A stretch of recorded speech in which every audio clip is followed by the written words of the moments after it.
परिचय। उत्तर पूर्वी भारत के एक सबसे छोटे राज्य मेघालय में ऋतिक छुट्टियां मनाने गया है। ऋतिक को उस राज्य में बने मकानों ने बहुत आकर्षित किया।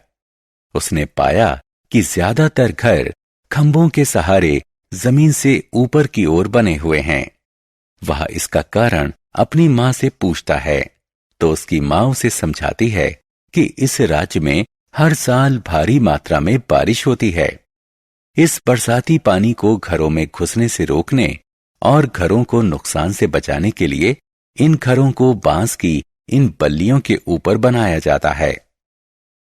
दुनिया भर में पाए जाने वाले अलग अलग प्रकार के घरों के बारे में जानने के लिए ऋतिक बहुत उत्सुक है। तो चलिए हम घर के बारे में विस्तार से चर्चा करते हैं। आओ सीखें। घर को परिभाषित करना।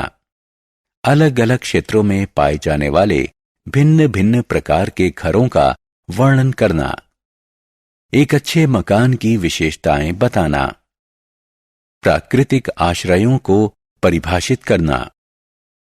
जल निकासी व्यवस्था को परिभाषित करना और घर की सुरक्षा और सफाई व्यवस्था के महत्व का वर्णन करना।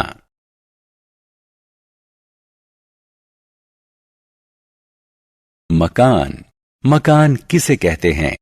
मकान एक इमारत या स्थान होता है जहां लोग अपने परिवार के साथ रहते हैं। हिमाच्छादित क्षेत्रों में घर। अलग अलग स्थानों के घरों में अलग अलग अंतर होते हैं। जिन क्षेत्रों में भारी मात्रा में हिमपात होता है उन क्षेत्रों में घरों की छत ढलानदार होती है। ढलानदार छतें बर्फ को छत पर जमा होने से रोकती हैं। ग्रीनलैंड, अंटार्कटिका आदि जैसे क्षेत्र जो साल भर बर्फ से ढके रहते हैं, यहां लोग विशेष प्रकार के घरों में रहते हैं जो इग्लू के नाम से जाने जाते हैं। इग्लू अर्धगोलाकार होते हैं और जो बर्फ के टुकड़ों से बने होते हैं। पहाड़ी क्षेत्रों में घर। पहाड़ी क्षेत्रों में घर लकड़ी के बने होते हैं। यहां भी घरों की छत ढलानदार होती है क्योंकि यहां पर भारी मात्रा में बारिश और हिमपात होता है। ढलानदार छतें बर्फ और बरसाती पानी को आसानी से छत से जमीन की ओर बहा देती हैं। बरसाती इलाकों में घर। इन क्षेत्रों में अत्यधिक मात्रा में वर्षा होती है, इसलिए घर जमीन की सतह से कुछ ऊंचाई पर बनाए जाते हैं।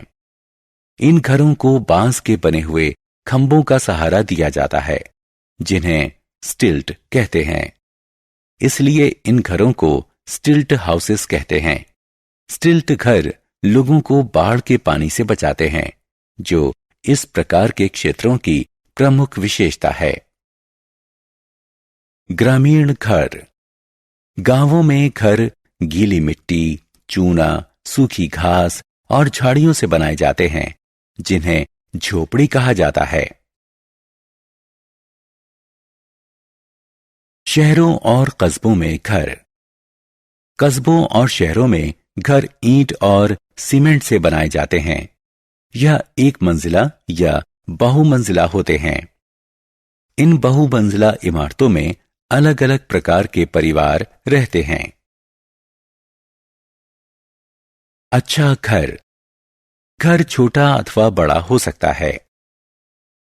एक अच्छा घर वो होता है जो हवादार हो, जहां पर्याप्त सूरज की रोशनी आती हो, जिसमें खाना पकाने का अलग स्थान हो, जिसमें सोने के लिए अलग स्थान हो, जिसमें स्नान घर और शौचालय अलग से हों, जिसमें मेहमानों के स्वागत के लिए एक अलग स्थान हो।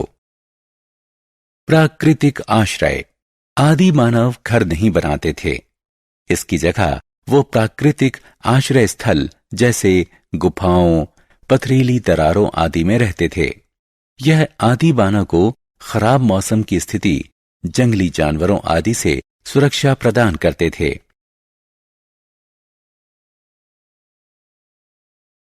जल निष्कासन।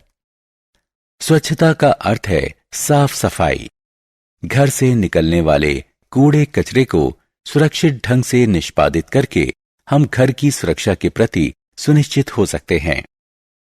घर की जल निकासी की नियमित जांच करके हम अवरोध और भराव से बच सकते हैं।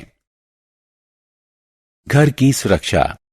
घर की सुरक्षा सबसे महत्वपूर्ण है। गंदा पानी घर के आसपास जमा न होने दें, इससे घर को नुकसान पहुंचता है। ऊपरी टैंक से होने वाले रिसाव को डार्ट लगाकर बंद कर देना चाहिए। घर में लकड़ी के सामान को दीमक से बचाना चाहिए।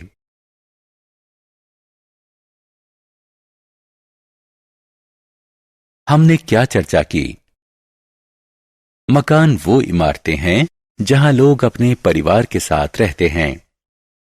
इग्लू उन क्षेत्रों में पाए जाते हैं जो वर्ष भर बर्फ से ढके रहते हैं। स्टिल्ट घर वहां पाए जाते हैं जहां भारी मात्रा में बारिश होती है। गांव में घर गीली मिट्टी, चूना, सूखी घास और झाड़ियों से बनाए जाते हैं, जिन्हें झोपड़ी कहते हैं। शहरों और कस्बों में मकान ईंट और सीमेंट से बनाते हैं। आदि मानव गुफाओं और चट्टानों की दरारों में रहते थे, जिन्हें प्राकृतिक आश्रय कहते हैं। घर से निकलने वाले कूड़े कचरे को सुरक्षित ढंग से निष्पादित करके हम घर की सुरक्षा के प्रति सुनिश्चित हो सकते हैं।